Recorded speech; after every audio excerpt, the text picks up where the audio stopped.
There are times when this world drifts so close to the fabric of reality that I can hear something calling me from beyond that veil. Sometimes, when I get too close, I can feel that thing on the other side tugging at the corners of my mind.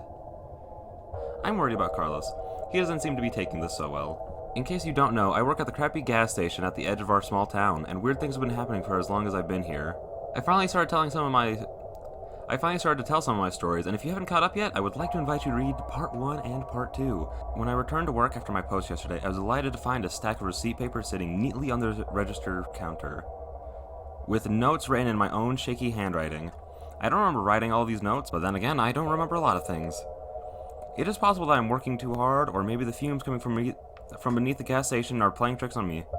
Or perhaps it's just another side effect of my condition. At any rate, I'm not one to look a gift horse in the mouth. Or any other animal in any other orifice for that matter. Admittedly, my handwriting isn't the best, and at times the scratches on the receipt paper become nearly illegible. So if anything herein seems unbelievable, it's probably because I copied it wrong. With that in mind, this is my best effort at a transcription. 7 o'clock. It's getting dark early these days. 7:30. Farmer Jr. came into the gas station tonight asking about the hand plants. I told him that they weren't there anymore. He left his phone number scribbled on the back of a coupon for 15% off bulk pig feed from an online retailer. I think he's trying to send me a message. I think some kids were playing a prank on me. I found a lawn gnome behind the pork rinds. I didn't think much about it and put him in a box behind the counter. But then I found another matching lawn gnome in the soda case. I added this one to the box as well. It wasn't until I noticed the third and fourth lawn gnomes that I started to suspect something. I had taken out the garbage and found the gnomes perched atop the branch next to the dumpster, staring down at me like gargoyles. I used a chair and a broom to knock them down and put them in the box with the other three. When I got back to my desk, I found a note on my chair written in red ink. It simply says, "I'm in the walls." I don't know who wrote it, but the paper smells like orange and plumeria. 10 o'clock. There is a strange scratching noise coming from the tiles above the cash register. I fear Rocco and his brood may have infiltrated the building again. 11 o'clock. Farmer Jr. called the store. He asked about the hand plant. I assured him that they weren't there anymore, and if they ever showed up again, I would call him. I think he's beginning to suspect that I'm lying. 12 o'clock. One of the cultist recruits wandered in from the community in the woods. They hate it when I call them cultists. I know the recruits aren't supposed to interact with the outside world, but from time to time they sneak into town never any further than this gas station, and buy cigarettes. They aren't supposed to try and recruit new members until they graduate to the honorable senior cultist status. But this one isn't a very good cultist. I know they aren't supposed to have names, but I'm going to call this one Marlboro. I'll let you guess why. Marlboro stayed in the store for at least half an hour trying to convince me to go back to the compound with him. They hate it when I call their home a compound. He tried to appeal to my logical side, but I let him know politely, but firmly, that I was not interested in logic. I can't remember when he left. 2 o'clock. I found myself digging again. Sometimes, on slow nights, I let myself drift. My mind goes somewhere, and when I come to, I wonder, where was I just now? Who was that controlling my body while I was gone? My body did those things I've done so many times before that I guess it's learned how to do them without me. My body restocked the cigarettes, my body rotated the frozen drink machine, my body scraped the mold off the bottom of the ice buckets, my body emptied the rat traps, and somewhere along the way my body found a shovel, went out back, and started digging a hole. Actually, I shouldn't say my body started digging. I shouldn't say my body started digging. Have been, or rather, my body has been digging this hole off and on for at least a few months. Usually I come to after a few shovelfuls. This time I added another foot deep before I snapped back to reality and asked myself, what the hell am I doing here? 3:30. I just noticed a door at the end of the hallway past the walk-in cooler. How long have I worked here and never noticed that door before? It seems disappointingly ordinary as far as doors go, except for the fact that it's warm to the touch and feels like it's vibrating. I tried the handle, but it's locked. When I get back to my register, I notice a man in a trench coat standing outside beyond the gas pumps, just outside the reach of our lights, dangerously close to the road. I can't tell if he's looking at me past the building at the woods on the other side. I wish he wouldn't stand there like that, stoic and still with his arms reaching down past his knees. The scratching against the tiles in the ceiling over the counter is getting louder.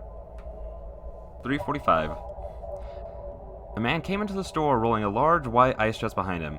He had sunken blue eyes, wire hair coming from his nose and ears, long bony fingers, and paper-thin skin, revealing every blue and green vein behind the translucent dermis. He wore a bowler cap and smelled like milk. I had definitely never seen him around before. He asked if we would be interested in partnering up with him. He sold ground meat at discount prices, but I told him that our store doesn't do so well with the fresh foods category, recommending he try his hand at making jerky.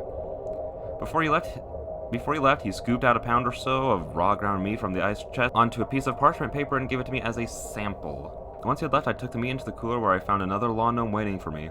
I put that gnome into the box with the other 7. 4 o'clock. Carlos just told me something very strange about Kieffer. 4:30. There was a kid named Spencer Middleton who went to the same high school as me and Kieffer. Spencer was just a year ahead of me, but looked much older and acted much younger. I live in a small town, and small towns get bored. For entertainment, some turn to gossip, some turn to more sinister pastimes. The latter often fueled the former. There were rumors around town that Spencer liked to torture and kill animals. Rumors that Spencer's parents and siblings always locked their bedroom doors when they went to sleep at night. The rumors didn't slow down any after the fire at Spencer's house, where Spencer was the only one to escape unscathed. Once saw Spencer gleefully stomp on a lizard, throw his head back and laugh. Some short time after his house caught on fire for the second time, Spencer left town. The story went that he had gone off and joined the army. I didn't know what to think about that, so I simply didn't think about that. I would have been perfectly happy to never think about that, but after all these years I'm forced to. Because Spencer Middleton just came into the store and bought a cup of coffee. He's sitting in one of the booths talking to Kieffer. Marlboro is back and he asked if I spare him some time to talk about his fake religion. They hate it when I call it a fake religion. I told him to leave. He seemed upset. 4:45. Spencer and Kieffer sat around for a while and didn't buy anything but 2 cups of coffee. When they finally left, I let Carlos know. He had been hiding under a blanket in the walk-in cooler, although I can't really understand why. Carlos explained to me exactly what happened. He finished his shifts a couple nights ago and had just left the gas station when he saw Kieffer's SUV pulled over in the ditch at the bottom of the hill. Carlos, being the good guy he is, decided to check and see if Kieffer needed any help. He said that when he pulled up and got out of the car, he could hear what sounded like loud crunching noises coming from just beyond the tree line. Carlos went to investigate. That's when he saw something. When I asked Carlos what he saw, he just started speaking Spanish in a fast, panic sort of way. I don't speak Spanish, but I nod along empathetically. The only word I could pick up was strega, which is the name of a liquor we carry. Whatever it was that Carlos saw, it made him race back to his car as fast as he could and back out quickly without looking. And that's when he ran over Kieffer. Carlos was a good guy, but here he was in a bad situation. He stopped long enough to get out and check on Kieffer and confirm that he was definitely dead. There was nothing he could do. There was nothing he could do to change that fact. It was an accident. Carlos was on parole. There was that thing in the woods, and Carlos had to make a decision. So he heaved the body into the trunk of his car and drove off. Carlos took me to his car where he showed me the body. I can confirm 100% that it was Kieffer in the trunk of his car. Not just because of his unmistakable face, but also because of his phone and wallet that were in his pockets. 5 o'clock. I finally got tired of the scratching and pulled our ladder out of storage to see what the raccoons were doing in the ceiling. But when I pushed back the tiles, the only thing up there was another gnome. That makes 1 dozen so far. 6 o'clock. The man in the trench coat is still outside. The cultist came back in, demanding an audience with me, insisting that if I would just listen to him, I would see his reasoning, that his reasoning is superb and flawless, and that I would be a fool not to join him in the perfection of logic and nirvana that is his belief structure. I agreed to listen to his pitch if he would agree to ask the man in the trench coat to leave. Our hasty verbal contract in place, I steeled myself to listen. Honestly, he did make a few good points, but I suppose that's to be expected from a viral thought experiment strong enough to convince perfectly normal people to abandon their real lives and go live in a commune in the woods past a crappy gas station on the edge of our town. They call themselves mathematists. They believe that humankind exists to fulfill 2 more imperatives: to decrease suffering and to increase happiness. A successful life increases happiness more than suffering. A decent life decreases suffering more than happiness. How good a person is can be determined between the happiness increased and the suffering decreased.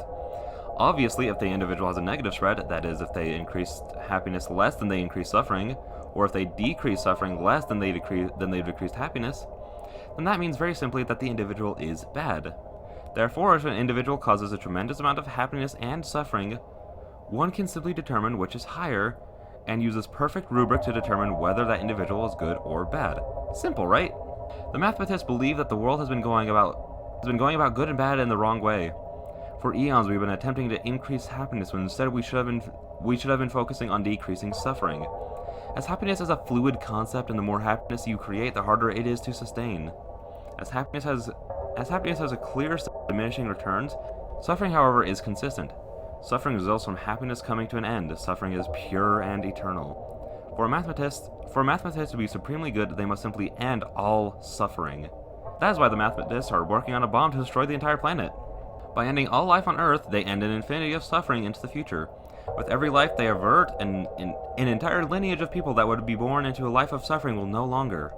Every death is a preemptive mercy killing. Every happy moment that will no longer occur pales in the face of all the sad moments that are likewise prevented.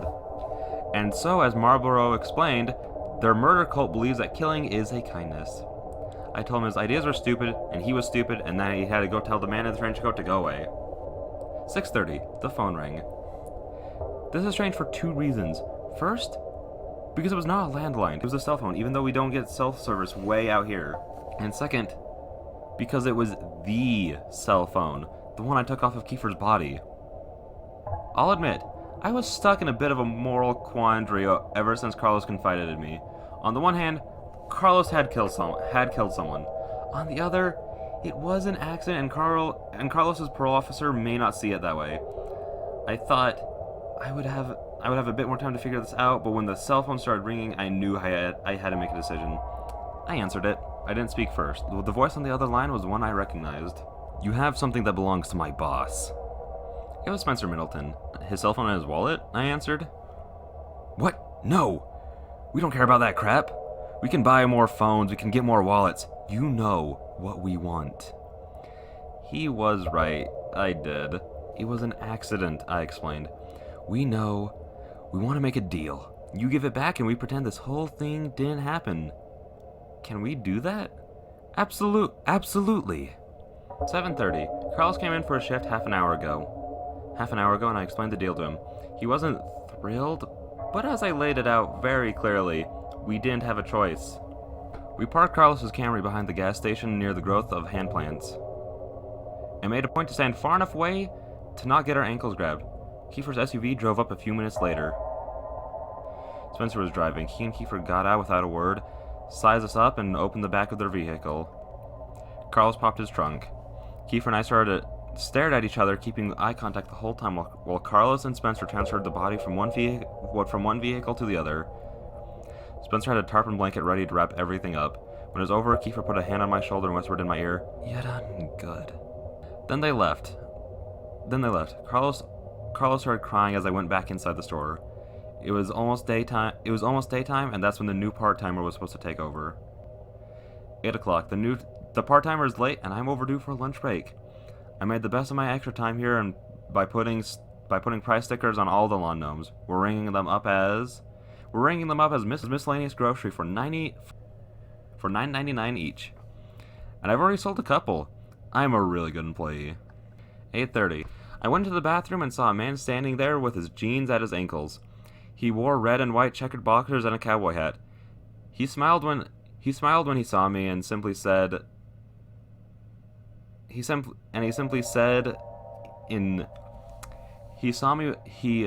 when he saw me and simply said in a somewhat sing-song voice, "Come on, man, come on with it." I took the opportunity to ask him something that was burning in the back of my mind. Do you know? Is everything going to be okay?" The bathroom cowboy took a second to think. Then he pulled up his pants, fastened his enormous belt buckle, and walked past me, spurs clicking against the bathroom tile. He stopped for a second when he was right next to me and said plainly, "I appreciate it." Then he left. I honestly have no idea what that means. These are the entirety of the receipt paper notes, but I did make a point to continue keeping this journal. I think this will be a healthy way of chronicling the weird events at the gas station. Maybe this will even help my condition. I don't know. The next time something strange happens, maybe I'll come back and write more. Well, until then, I guess this is to be continued. Sorry, upon further inspection, I realized that some of the scribbles on the sheet paper may have been transcribed incorrectly. I also made some adjustments to the spelling and fixed some typos. While I was at it, I added another typo for just the observant reader. Lastly, upon the advice of some of my readers,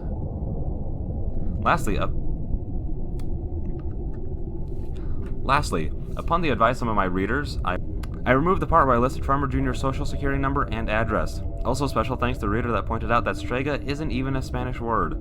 I asked Carlos about it when he came in for his fourth shift today, but Carlos simply looked at me blankly and told me that he doesn't speak Spanish.